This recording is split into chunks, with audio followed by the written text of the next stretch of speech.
Dzina la Tate ndi la Mwana ndi la Mzimu Woyera. Amen. Ndikulandireni abale ndi alongo pano pa Tiyankhuleni Ambuye. Lero ndi lachiwiri pa 26 Novemba chaka cha 2024. Nyumba iyi idzawonongeka. Mwala sudzapezeka osanjikiza pa mwala unzake. Kodi Ambuye Yesu afuna zingotiyankhula za tempere lero? Tisaiwale kuti tempere lalikulu ndi matupi athuwa. We are the temples of the Holy Spirit. So when Jesus is speaking about the destruction of the temple, he is speaking about our own lives. Tiphunzira chani pa mawu athu a tsiku lalero lomwe ndi lachiwiri pa 26 November, lachiwiri la mulungu wa 34, mulungu womalizira pa chaka cha chipembedzo. Ndi tsiku lachiwiri la msonkha wathu pano pa Tiyankhuleni Ambuye. Kanga chepe Ambuye adzalandira tichitepo kanthu. Mawu athu oyamba akuchokera m'buku la Chivumbulutso, mutu wa 14 ndi 14 kulekeza 19. Amene akutiwerengera mawu oyamba ndi Mayi Alima Chigamba, a Catholic Women Association, kuchokera ku St. Montfort CI Parish mu Archdiocese ya Blantyre. Ndipo salimo yathu ya tsiku lalero ndi salimo namba 95. Adzalamulira dziko lonse lapansi mwa chilungamo. Pali kuponderezana pakati pathu, pali kunyogodolana pakati pathu, pali utsogoleri mwina pakati pathu, kandi mu mpingo, kandi mdziko, kandi m'mudzi, kandi kumene timapezekako, mwina umene sitimakondwera nawo. Akutikumbutsa kuti tidzapeza mtsogoleri mmodzi amene adzalamulira dziko lonse lapansi mwa chilungamo, ndi Ambuye Yesu. Ndipo mawu athu amuthenga wabwino tikupitiriza mthenga wabwino wa Luka, mutu wa 21 ndi 5 kulekeza 11.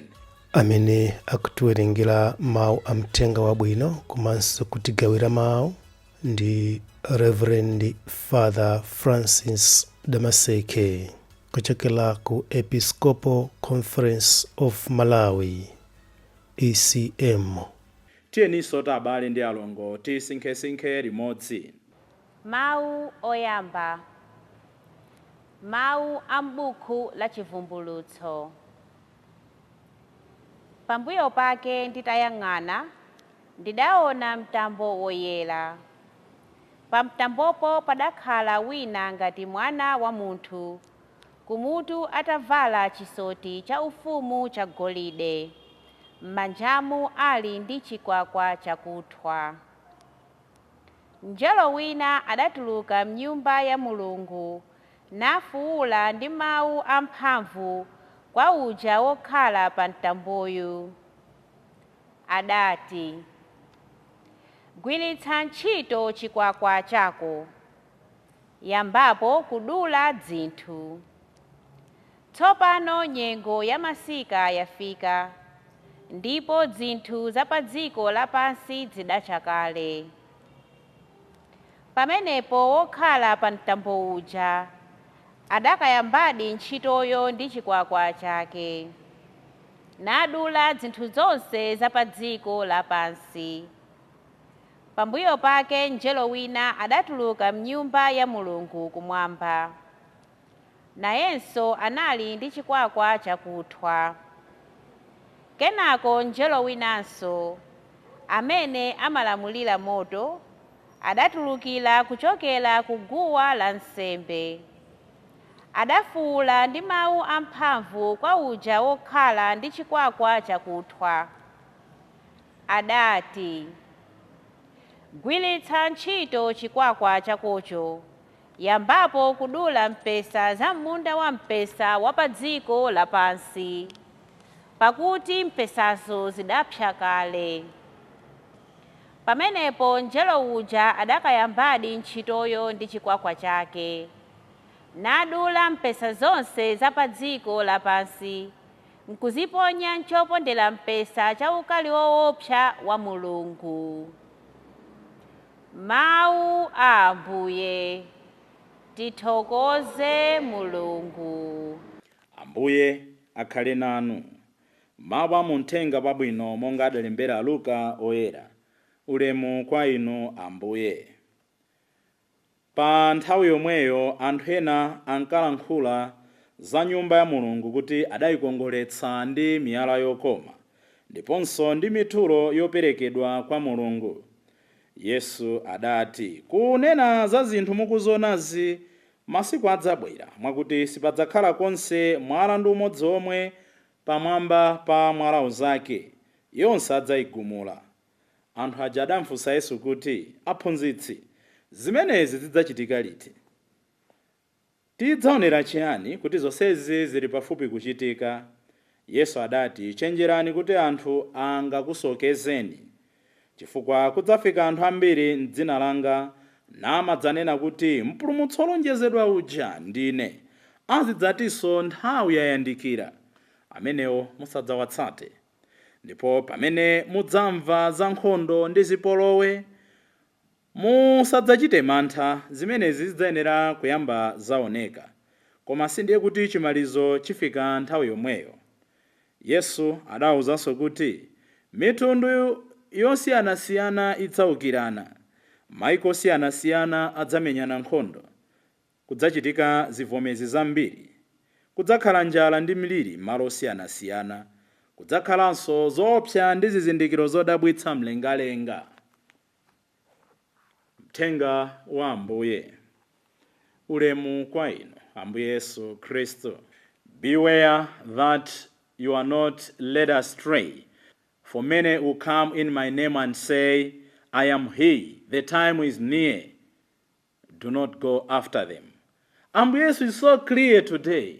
Zochitika za moyo wathu, mabodza ochokera kwa ife atumiki, mabodza ochokera kwa anthu ongofuna kudyera nkhosa za Ambuye, akuti zikadzamba kuchitika kazivomerezi ka njala, tisadzaopsezedwe, koma tizidzangonena kuti ndi zizindikiro zoti mmoyo mwanga ndisinthe chani kapena ndichitepo chani kuti ndiyandikirane pafupi ndi ulemerero wa Ambuye chauta.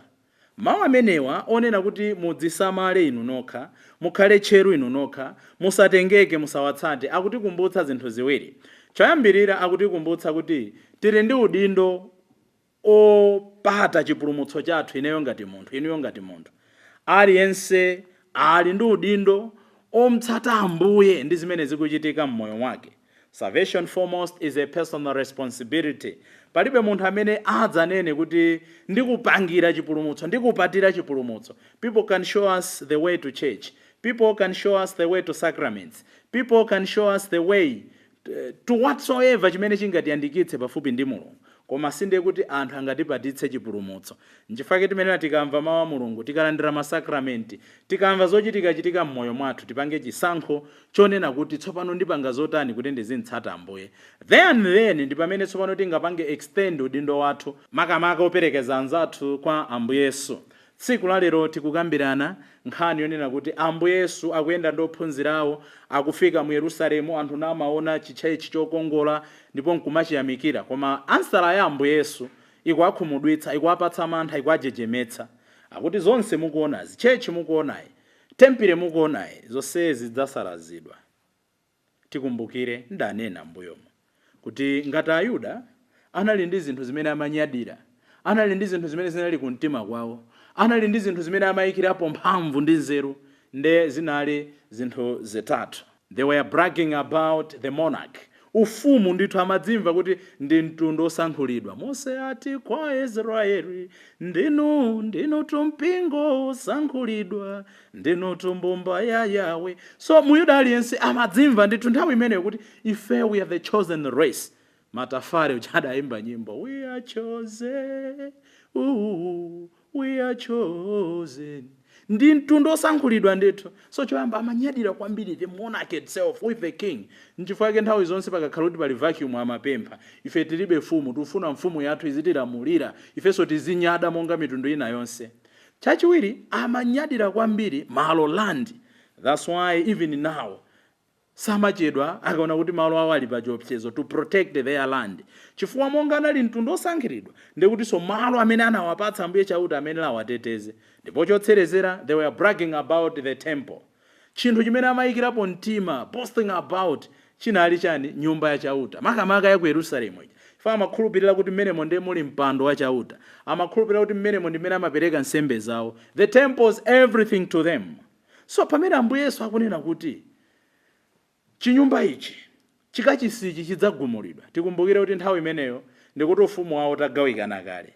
Tikumbukire kuti nthawi imeneyo mitundu ina ikungowatoza Aisraeli, napita ku ukapolo uku nabwerera, napita ku ukapolo uku nabwerera, napita ku Babeloni nabwerera. So anali ngati nkhwapa mwa maufumu osiyanasiyana, chinthu chooneka ndi maso chimene chinawatsalira. And remember, iyi inalinso tempere yachiwiri yoti ina inali itagumulidwa kale nthawi ija yopita ku ukapolo ku Babeloni. So nkumawuzanso kuti ichi chidzagumulidwa. Nchifukwa pena adawakalipira kuti iwe nyumba imeneyi idatitengera zaka 46 kuti imangidwenso, iwe ngamati igumulidwe basi uimanga masiku atatu. Of course iyo ndi nkhani ina Ambuye amakamba za thupi lawo lomwe, amakamba za moyo wawo omwe. Koma tsiku la lero Ambuye Yesu akuwayankha kuti tempere mukuyibwekerayi kuti adayimanga mokongoletsa, well decorated, ndi ndalama zoperekera mithulo. At least tithu wayamikira kuti ndalama zawo zimagwira ntchito, amamangira tempere, amakongoletsa tempere. Tidabwereza chaka chatha, ife adindo, ife atsogoleri, ndalama zimene anthu amatolera pa mpingo zizigwira ntchito pa mpingo zizooneka.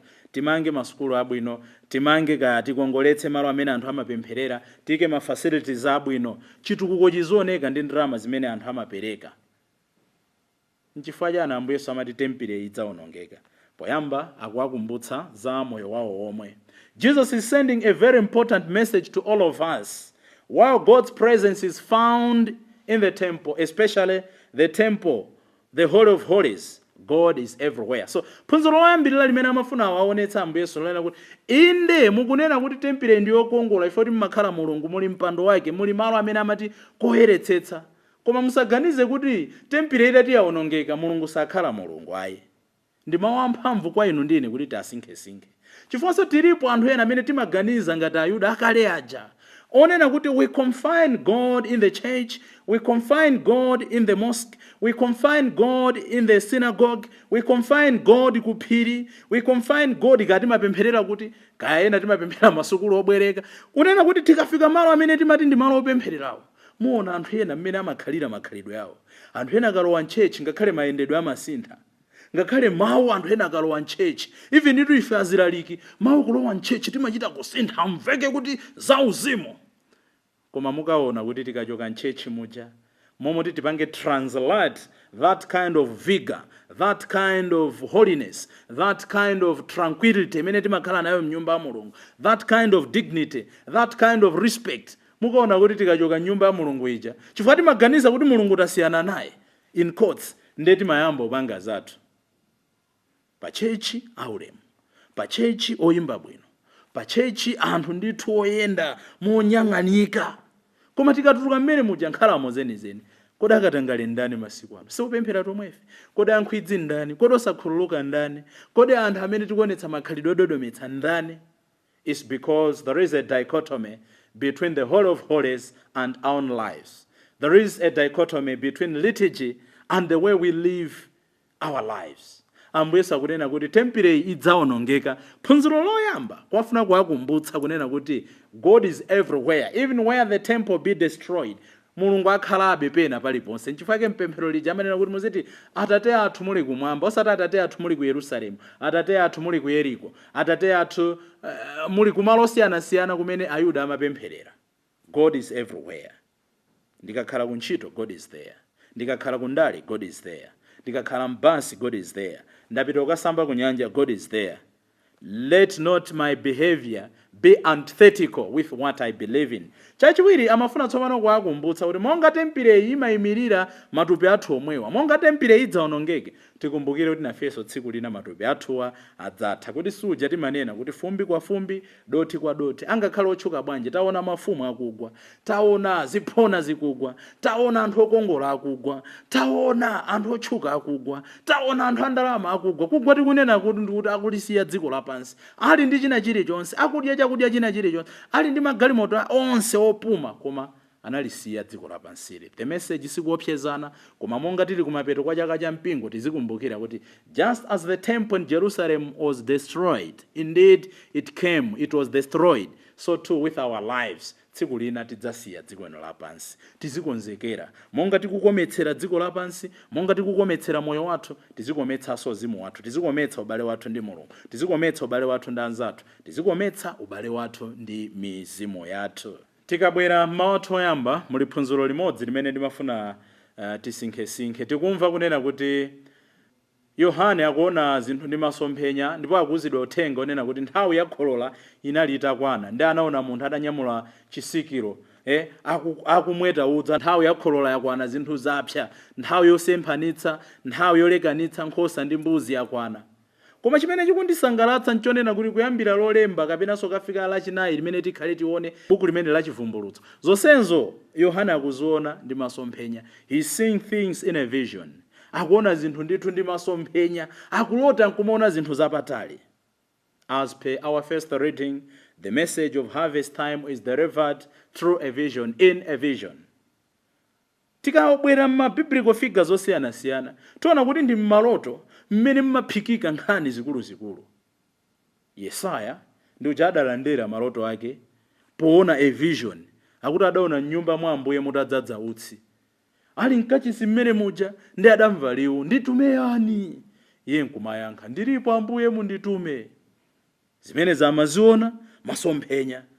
Tikawerenga nkhani ya Yosefe, akuti amata akalota tsiku lina mitolo ikugwadira mitolo izake, ikuzungulira mitolo izake, zimene jamaziona in a vision, koma zinadzapherezera zazikulu zimene zinadzachitika kutsogolo.